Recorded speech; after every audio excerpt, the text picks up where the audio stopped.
গৌৰৱ গগৈ দুৰ্দান্ত ভাষণ 2024 পূৰ্বে গাদীত উঠা পৰিব মুখ্যমন্ত্ৰী হিমন্ত বিশ্ব শৰ্মা সংবাদ মাধ্যমৰ আগত এনেদৰে বিস্ফোৰক মন্তব্য দাঙি ধৰে গৌৰৱ গগৈয়ে তাৰে সম্পূৰ্ণ ভিডিঅটো মই আপোনালোকৰ মাজলৈ লৈ আনিছো এটা স্পষ্ট দাবী এটা শক্তিশালী দাবী এটা জনপ্ৰিয় দাবী এটা আবেগিক দাবী এইকিটা দিন মুখ্যমন্ত্ৰী হিমন্ত বিশ্ব শৰ্মা ডাঙৰীয়াৰ পৰা বিজেপি দলৰ বিধায়কসকলৰ যদি আপোনালোকে টুইটবোৰ চাই তেওঁলোকৰ কেন্দ্ৰীয় বিজেপি আইটি সেলৰ যদি টুইটবোৰ চাই তেতিয়া এটা কথা স্পষ্ট মুখ্যমন্ত্ৰী হিমন্ত বিশ্ব শৰ্মা ডাঙৰীয়া জুবিন গাৰ্গক ন্যায় দিবলৈ নিবিচাৰে আৰু তেওঁলোকৰ কথাবোৰৰ পৰা এনেকুৱা এটা আমি ইংগিত পাইছো যে জুবিন গাৰ্গক ন্যায় দিয়াতকৈ শ্যামকানু মহন্তক কেনেকৈ ৰক্ষা কৰিব পাৰে হেয়া হল মুখ্যমন্ত্ৰী হিমন্ত বিশ্ব শৰ্মা ডাঙৰীয়াৰ মূল উদ্দেশ্য সমগ্ৰ অসমবাসী ৰাইজে শ্যামকানু মহন্ত আৰু সিদ্ধাৰ্থ শৰ্মা লগত থকা গোটেইবোৰ তথ্য জুবিন গাৰ্গৰ মৃত্যু লৈ জানিবলৈ বিচাৰে আৰু মুখ্যমন্ত্ৰী দ্বাৰা গঠিত আইটি সেল কেতিয়াবা একে লাগে যেহেতু দুইটাই কথা ওলাইছে চৰিত্ৰৰ ওপৰত নৈতিকতাৰ ওপৰত পুনৰবাৰ কৈছো যে অসমৰ জনসাধাৰণে মুখ্যমন্ত্ৰীৰ পৰা নৈতিকতা প্ৰমাণ নিবিচাৰে নৈতিকতাৰ সাৰ্টিফিকেট তেখেতৰ মুখেদি শুনিবলৈ নিবিচাৰে কিন্তু এতিয়া এনেকুৱা কিছুমান কথাবোৰ ওলাইছে তদন্তৰ এনেকুৱা এটা ধাৰণা লৈছে যে আমি নৈতিকতা চৰিত্ৰৰ ওপৰত আমি তদন্ত যেন কৰিবলৈ গৈছো নৈতিকতা আৰু চৰিত্ৰৰ ওপৰত আমি এসআইটি বিচৰা নাই নৈতিকতা আৰু চৰিত্ৰৰ ওপৰত আমি তদন্ত বিচৰা নাই আমি বিচাৰিছো জুবিন গাৰ্গৰ মৃত্যু কেনেকৈ হ'ল আজি তাৰিখত এসআইটি সিংগাপুৰত গৈ অসমীয়া মানুহখিনিক প্ৰশ্ন কৰিবলৈ পদক্ষেপ লোৱা নাই যি হোটেলত জুবিন গাৰ্গ আছিল য'ত উনামতে তেওঁৰ ৰাতি নিজৰ হোটেলৰ লগত বাহিৰত আছিল যি সেই ইয়টৰ লৈ যি স্থানত গ'ল এইখিনি ওপৰত এসআইটিৰ ফলৰ পৰা কোনো পদক্ষেপ নাই আৰু সেই কাৰণে একিটা দিন আমি দেখিছো যে মুখ্যমন্ত্ৰী শ্যামকানু মহন্তৰ কথা ক'বলৈ বাদে দিলে অন্য প্ৰসংগ ফালে টানিবলৈ বিচাৰিছে তাৰ মানে স্পষ্ট যে তেওঁ শ্যামকানু মহন্তক ক্লিন চিট দিবলৈ বিচাৰে তেওঁ বিচাৰে যে হেখত গৈ শ্যামকানু মহন্ত ওলাই আহি পূৰ্বে দৰে কেন্দ্ৰৰ চৰকাৰৰ পৰা আৰ্থিক অনুদান লৈ তেওঁলোকে নিজৰ ব্যাপাৰটো চলাই থাকক আৰু শ্যামকানু মহন্তৰ ঘৰৰ লগত মুখ্যমন্ত্ৰী হিমন্ত বিশ্ব শৰ্মা ডাঙৰীয়াৰ আজি নহয় আগৰ পৰাই এটা মধুৰ সম্পৰ্ক শ্যামকানু মহন্তৰ লগত তেখেতৰ ঘৰৰ লগত মুখ্যমন্ত্ৰীৰ হিমন্ত বিশ্ব শৰ্মা ডাঙৰীয়া এটা মধুৰ সম্পৰ্ক সকলোৱে জানে, সকলোৱে বুজি পায়। আৰু সেইকাৰণে মিছন সেভ শ্যামকানু মহন্ত হিমন্ত বিশ্ব শৰ্মা ডাঙৰীয়া আৰম্ভ কৰিছে। আৰু শ্যামকানু মহন্তক বচাবলৈ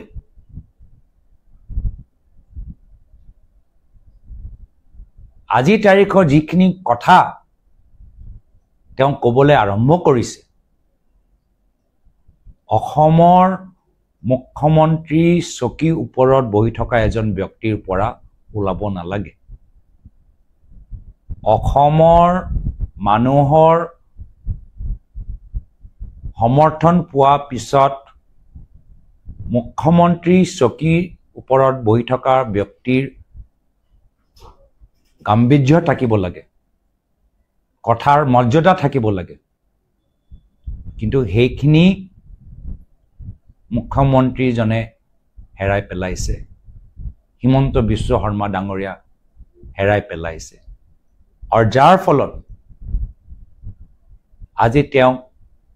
শ্যামকানু মহন্তক বচাবলৈ যাওঁতে সকলোকে, অসমৰ শিল্পী সমাজ, অসমৰ যুৱক সমাজ আজি তেওঁলোক কষ্ট দিছে। ৰাইজৰ ওচৰত গ'লে ৰাইজে জানিবলৈ বিচাৰে যে জুবিন গাৰ্গ তেওঁ ৰাতি দৰৱ লৈছিলে নাই লোৱা, জুবিন গাৰ্গ ছিংগাপুৰ যাবলৈ বিচাৰিছিলে নে বাধ্য কৰা হ'ল, জুবিন গাৰ্গক লাইফ জেকেট পিন্ধিবলৈ কিয় বাধ্য কৰোৱা নহ'ল, জুবিন গাৰ্গক লগত কিয় গৰিমা বা তেখেতৰ লগত নাছিল, ছিংগাপুৰ কিয় যাব নোৱাৰিলে, এইখিনিহে কথা আমি জানিবলৈ বিচাৰোঁ। সেইকাৰণে ক'ৰবাত মুখ্যমন্ত্ৰীৰ হতাশ হৈছে বিটিআৰ নিৰ্বাচনৰ পিছত, নিজৰ চকী লৈ ভয় কৰিছে। কিন্তু আজি এটা আৱেগিক মুহূৰ্তত ৰাইজ য'ত ভাঙি পৰিছে, এতিয়াও বিশ্বাস কৰিবলৈ টান যে অহা বছৰ বিহু মঞ্চত জুবিন দা নাথাকিব। এই সময়ত তেওঁলোকৰ পৰা ৰাইজে যি আশা কৰে, আমি যি আশা কৰোঁ, তেওঁ আশা মৰ্মে কাম কৰা নাই। মই আজিও অপেক্ষা কৰোঁ যে তেওঁ কম সময়ৰ ভিতৰত সীমা বান্ধি জুবিন গাৰ্গৰ মৃত্যু চৰিত্ৰ লৈ নহয়, নৈতিকতা লৈ নহয়, নৈতিকতা আৰু চৰিত্ৰৰ ওপৰত ৰাইজে নিজৰ মতামত দিব। চৰকাৰৰ পৰা আৰু বিশেষকৈ এইখন চৰকাৰৰ পৰা নৈতিকতা আৰু চৰিত্ৰৰ চাৰ্টিফিকেট নালাগে, এইটো ৰাইজৰ ওপৰত এৰি দিওঁ। মৃত্যু সম্পৰ্কত যি তদন্ত কৰিব লাগে, যিখিনি তথ্য ফাদিল হ'ব লাগে, সেইখিনি তেওঁলোকে কৰক। আজিও মই অনুৰোধ জনাইছোঁ। ভাল লাগিছে যে তেওঁলোকৰ কেন্দ্ৰৰ IT চেল, তেওঁলোকেতো ৰাজনীতি কৰিবলৈ আৰম্ভ কৰি দিলে। তেওঁলোকৰে কেন্দ্ৰৰ IT চেল দুৰ্গা পূজা মণ্ডপৰ বাহিৰে জুবিন গাৰ্গৰ ফটো দেখাই এটা ৰাজনৈতিক মন্তব্য দিলে। তেতিয়া কমেণ্টৰ ভিতৰত যদি পঢ়ে, জুবিন গাৰ্গ অনুৰাগীসকলে কৈছে যে হয় আমি বিজেপি দলৰ সদস্য, কিন্তু লগে লগে আমি জুবিন গাৰ্গৰো অনুৰাগী, আৰু আপুনি যিদৰে কথাবোৰ কৈছে সেই কথা জুবিন গাৰ্গৰ লগত কোনো সম্পৰ্ক নাই, এই কথাখিনি আপুনি বহিষ্কাৰ কৰক, আমি সমৰ্থন নকৰোঁ। বহুত এনেকুৱা জুবিন গাৰ্গৰ অনুৰাগীসকল আছে যি বিজেপি দলৰ সমৰ্থক, আৰু তেওঁলোকে নিজৰ দলৰ কেন্দ্ৰৰ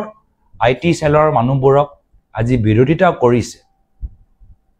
দলতকৈ ওপৰত জুবিন গাৰ্গৰ সেই আত্মাৰ প্ৰতি, তেখেতৰ আদৰ্শৰ প্ৰতি যি সন্মান জনাইছে, মই তেওঁলোকৰো শলাগ লৈছোঁ। বিজেপি দলৰ ভিতৰত থকা জুবিন গাৰ্গ অনুৰাগী হ'ব যি নিজে নিজৰ দলকে হাক দিছে ৰাজনীতি কৰিবলৈ একেহে কেন্দ্ৰৰ আইটি সেল কোনবা আছে এজন খুব শক্তিশালী হ্যান্ডেল যিজনে কা সম্পৰ্কত জুবিন গাৰ্গক টানি আনি কমেন্টবোৰ পঢ়িলে আকৌ ওলাইছে যে মানুহবোৰে কৈছে যে আমি জুবিন গাৰ্গ অনুৰাগী আমি বিজেপি দলৰ সদস্য কিন্তু কা আমি নামান তো এই আবেগটো মুখ্যমন্ত্ৰী মহোদয় বুজি পোৱাটো উচিত তৰৰ মন্তব্য পঢ়িলে তদন্ত একদম শান্তনু মহন্তক বচাবলৈ হে লাইনত লৈ যাবলৈ অনুৰাগীসকলৰ ওপৰত সমৰ্থকসকলৰ ওপৰত পুলিচ প্ৰশাসনৰ শক্তি দেখাই তেওঁলোকক নিমাত কৰিবলৈ জুবিন গাৰ্গৰ আশে-পাশে মানুহবোৰক হেঁচা দিবলৈ যাওঁতে তেওঁ আহা বিধানসভা নিৰ্বাচনৰ পূৰ্বে নিজৰ চকী ত্যাগ কৰিবলৈ বাধ্য আমি পুনৰবাৰ আমি আহ্বান জনাইছো যে তদন্ত ভালদৰে কৰক ছিংগাপুৰলৈ গৈ গোটেই তদন্তখিনি তাত যিখিনি কৰিবলগীয়া আছে এইখিনি কৰক আৰু নৈতিকতা চৰিত্ৰ সাৰ্টিফিকেট দিবলৈ বন্ধ কৰক 5 মাহ মুখ্যমন্ত্ৰী হৈ আছে চকীত গাম্ভীৰ্য এতিয়াও বচাবলৈ চেষ্টা কৰক আৰু শ্যামকানু মহন্তক এনে কৌশলেৰে বচাবলৈ বন্ধ কৰক এইখিনি আমাৰ ক'বলগীয়া কথাখিনি আৰু যদি কিবা প্ৰশ্ন ৰাজনীতি কৰিছে বুলি কৈছে মানে কংগ্ৰেছে ৰাজনীতি কৰিছে জুবিন গাৰ্গৰ মৃত্যুৰ ন্যায়ৰ তদন্তৰ দাবীৰ নামত মই পুনৰবাৰ কৈছো তেওঁলোকৰ বিধায়কৰ টুইটবোৰ চাওক তেওঁলোকৰ বিধায়কৰ টুইটবোৰ দেখিলেই আপোনালোকে গম পাব তেওঁলোকৰ ৰাজনীতি তেওঁলোকৰ কেন্দ্ৰৰ বিজেপি আইটি সেল যিসকলক গৃহমন্ত্ৰী অমিত শ্বাহ ডাঙৰীয়া মাতি পঠায় বিত্তমন্ত্ৰী নিৰ্মলা সীতাৰামন ডাঙৰীয়ানী মাতি পঠায় তেওঁলোকৰ টুইটবোৰ চাওক আৰু সেইকাৰণে মই বিজেপি দলৰ ভিতৰত থকা জুবিন গাৰ্গ অনুৰাগীসকলকো মই সলাগ লৈছো কি তেওঁলোকে নিজেও দলটোক ধৰিছে যদি তেওঁলোকে ৰাজনীতি কৰা নাই তো তেওঁলোকৰ অনুৰাগীসকল কিয় লিখিবলৈ বাধ্য হৈছে টুইটাৰত যে মই জুবিন গাৰ্গ অনুৰাগী জুবিন গাৰ্গে কাম মানা নাছিল মই নমানো তেওঁলোকৰ দলৰ সতীৰ্থসকলে নিজৰ আইটি সেলৰ ওপৰত কমেণ্ট দিছে যে জুবিন গাৰ্গৰ লৈ আমি ন্যায় বিচাৰো এই ধৰণৰ সাম্প্ৰদায়িক কথা জুবিন গাৰ্গে কৈছিলে মোৰ কোনো ধৰ্ম নাই মোৰ কোনো জাতি নাই তেওঁলোকৰ দলৰ ভিতৰত থকা জুবিন গাৰ্গ অনুৰাগীসকল আজি মুখ্যমন্ত্ৰীৰ কথাৰ পৰা তেওঁলোকে যথেষ্ট আঘাত পাইছে কালি এটা ডিচিশন হৈছিলে তেওঁলোকে এছআইটি আপোনাৰ যি পাকিস্তান ভ্ৰমণ আৰু ঠিকেই দিল্লী সাংবাদিক ৰাজক মুখ্যমন্ত্ৰী কৈছে যে পুনৰবাৰ কৈছো জুবিন গাৰ্গৰ তদন্তৰ পৰা আঁতৰি যাবলৈ শ্যামকানু মহন্তক বচাবলৈ শ্যামকানু মহন্ত সিদ্ধাৰ্থ শৰ্মাৰ ভূমিকা অসমৰ জনসাধাৰণ পাহৰি যাওক তদন্ত যে ছিংগাপুৰলৈ নাই যোৱা এয়া গোটেইখিনি কথা এইকেইটা দিন তেওঁ যি কৈ আছে এয়া হ'ল মিছন ছেভ শ্যামকানু মহন্ত শ্যামকানু মহন্তক ন্যায়ৰ পৰা আদালতৰ পৰা আজি তেওঁ এনেকুৱা কিছু পৰামৰ্শ পোষ্টমৰ্টম ৰিপৰ্টৰ সম্পৰ্কত এনেকুৱা কিছু পৰামৰ্শ দিছে যি পৰামৰ্শ মানি ললে তদন্তটো দুৰ্বল হ'ব তেওঁ কি কৈছে যে যদি দ্বিতীয় পোষ্টমৰ্টম ৰিপৰ্টটো ৰাজহুৱা কৰে আমাৰ আপত্তি নাই কৰিব পাৰে আমি নকৰো কোনোবাই যদি কৰে আমাৰ আপত্তি কিয় ক'লে এনেকুৱা এটা সাংঘাতিক পৰামৰ্শ কিয় দিছে যেতিয়া জানে যে এনেকুৱা ধৰণৰ পোষ্টমৰ্টেম ৰিপৰ্ট ৰাজহুৱা হৈ গলে গোটেই তদন্তটো দুৰ্বল হৈ যাব শ্যামকানু মহন্ত অধিবক্তাসকলে এইটোৱে বিষয়টো উত্থাপন কৰিব পাৰিব যে ইনভেষ্টিগেশ্যনৰ ভিতৰত যি প্ৰচিডিউৰ হ'ব লাগে এই প্ৰচিডিউৰ মতে হোৱা নাই গোটেই ইনভেষ্টিগেশ্যনৰ ওপৰত প্ৰশ্ন আনিবলৈ সক্ষম হ'ব যি পৰামৰ্শ আইনী ক্ষেত্ৰত শ্যামকানু মহন্তক সহায় কৰে এই পৰামৰ্শটো হিমন্ত বিশ্ব শৰ্মা ডাঙৰীয়া মুখৰ পৰা কেনেকৈ ওলালে যে কোনোবাই যদি দ্বিতীয় পোষ্টমৰ্টমটো ৰাজহুৱা কৰিবলৈ বিচাৰি কৰিব পাৰে তাৰ পৰাই আমি গম পালো যে তেওঁ বিচাৰে যে গোটেই ইনভেষ্টিগেশ্যনটো তাৰ যি প্ৰক্ৰিয়া ওপৰত শ্যামকানু মহন্ত অধিবক্তাসকল লিগেল টিমে পৰৱৰ্তী দিনত প্ৰশ্ন উত্থাপন কৰিব পাৰে প্ৰচিডিউৰৰ ক্ষেত্ৰত গাফিলিটি হৈছে এইখিনি কথা ওলাই আইনী ক্ষেত্ৰত ৰেহাই পাব এইটো কথা বহুতে কৈছে বহুত আইনৰ ক্ৰিমিনেল ল জানি বুজা মানুহবোৰে কৈছে যে পুলিচে যিদৰে শ্যামকানু মহন্তক আনিছে এই ক্ষেত্ৰত বহুত তেওঁলোকে কৰিবলগীয়া কামবোৰ কৰিছে এইখিনি মই কোৱা নাই মইতো ইমান নাজানো তেওঁলোকে কৰিছে তো সেইটোৱে আৰু মুখ্যমন্ত্ৰী যেতিয়া এইটো পৰামৰ্শ দিলে যে ৰাজহুৱা কৰক যি কাম কৰিলেই আইনী ক্ষেত্ৰত শ্যামকানু মহন্তক সহায় কৰে আৰু এই SIT বিভিন্ন কথাবোৰ যেতিয়া ওলাই আছে এইটো প্ৰমাণ আৰু হ'ব পাৰে কিয় কি সেইখন ঘৰৰ লগত শ্যামকানু মহন্ত ঘৰৰ লগত হিমন্ত বিশ্ব শৰ্মা ডাঙৰীয়া আজি নহয় আগৰ পৰাই এটা মধুৰ সম্পৰ্ক জুবিন গাৰ্গৰ পত্নীয়ে আৰু ভগ্নীয়ে দুয়ো ছচিয়েল মিডিয়াৰ মাধ্যমেৰে বা ছচিয়েল মিডিয়াৰ জৰিয়তে তেওঁলোকে জাষ্টিছ ফৰ জুবিন বুলি ক'ব লগা হৈছে আজি তাতকৈ দুৰ্ভাগ্যজনক কথা একো নাই ক'ৰবাত কথাবোৰ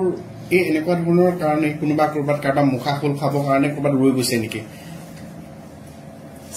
মই মাত্ৰ ইমানে ক'বলৈ বিচাৰো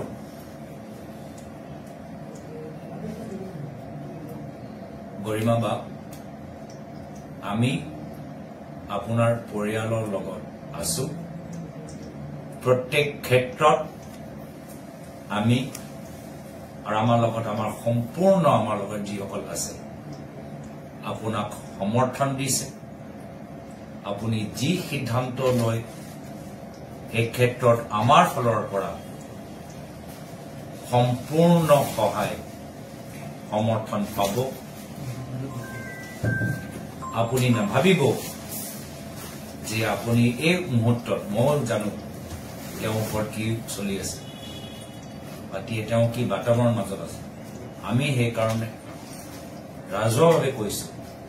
যে গৰিমা বাৰ লগত বৰঠাকুৰ বাৰ লগত পলমী পালপামী বাৰ লগত আমি আছো আপুনি ভয় নকৰিব আপুনি অকলশৰীয়া নাভাবিব আপোনাৰ লগত আমি আছো আপুনি ফ্লপছ হ'ব বুলি কৈছিলো CMA কৈছে সাংবাদিক হ'ব দিল্লীৰ পৰা সাংবাদিক মাতি অনা হ'ব পুনৰবাৰ কৈছো যে এতিয়া এই বিষয়ৰ ওপৰত মুখ্যমন্ত্ৰীকে স্পষ্টীকৰণ দিয়াটো উচিত মইতো 10 ছেপ্টেম্বৰত আমি যি কৰিবলগীয়া আছে কৰিলো আৰু আহা 10 অক্টোবৰত মই যি কথা ৰাখি দিছিলো আগতে এইখিনি কথা ৰাখিবলৈ গৈছো তেওঁ এই বিষয়ৰ ওপৰত তেওঁকে প্ৰশ্ন সোধা আৰু তেওঁকে স্পষ্টীকৰণ দিয়াটো উচিত তেওঁ কৈ থাকক তেওঁ এনেকুৱা এটা কৌশলেৰে শ্যামকানু মহন্তক কেনেকৈ ৰাইজৰ পৰা বচাব পাৰে ন্যায়ৰ পৰা বচাব পাৰে তদন্তবোৰ উচিত দৰে নহওক এই কৌশল তেওঁলোকে আৰম্ভ কৰিছে আৰু এই ক্ষেত্ৰত দুখ লাগে যে অসমৰ শিল্পী সমাজৰ ওপৰত আজি এই তদন্তই যি আঘাত পেলাইছে শিল্পী সমাজক যি কষ্ট দিছে ফেচবুক পোষ্ট দিবলৈ তেওঁলোকে বাধ্য হৈছে আমি বিৰোধিতা কৰিছো শিল্পী সমাজক কষ্ট দিয়া দিবলৈ যাওঁতে জুবিন গাৰ্গৰ মৃত্যু কেনেকে হ'ল আমি এই কথাবোৰ গম নাপাওঁ ৰাইজে শিল্পী সমাজৰ ওপৰত প্ৰশ্ন বিচৰা নাই ৰাইজে জানিবলৈ বিচাৰে জুবিন দাৰ মৃত্যু কেনেকৈ হ'ল মানে 10 অক্টোবৰত যোগদান কাৰ্যসূচীটো হ'ব মইতো কথা যি কওঁ আমি কথা ৰাখিবলৈ যাম আমি 10 ছেপ্টেম্বৰ কলো 10 ছেপ্টেম্বৰ আমি নিজৰ কাৰ্যসূচী আমি কৰিলো 10 ছেপ্টেম্বৰ দিনা আমি 10 অক্টোবৰৰ কথা কলো 10 অক্টোবৰত আপোনালোকক পুনৰবাৰ আমি গুৱাহাটী ৰাজীৱ ভৱনত নিমন্ত্ৰণ ভাল হ'ব কিন্তু আজি এই কথাৰ বিষয় নহয় এইটো কথা আমি 10 অক্টোবৰত পাতিম ভিডিঅ'টো আপোনালোকৰ মাজলৈ আগবঢ়ালো ভিডিঅ'টো চাই যদি ভাল লাগিল চেনেলটো ছাবস্ক্ৰাইব কৰি ৰাখিব আগলৈ এনেকুৱা ধৰণৰ ভিডিঅ'সমূহ চাবৰ বাবে আজি এই ভিডিঅ'টো মই ইয়াতে সামৰণি মাৰিছো পুনৰ লগ পাম নতুন এটা ভিডিঅ'ৰ সৈতে আজিলৈ বাই বাই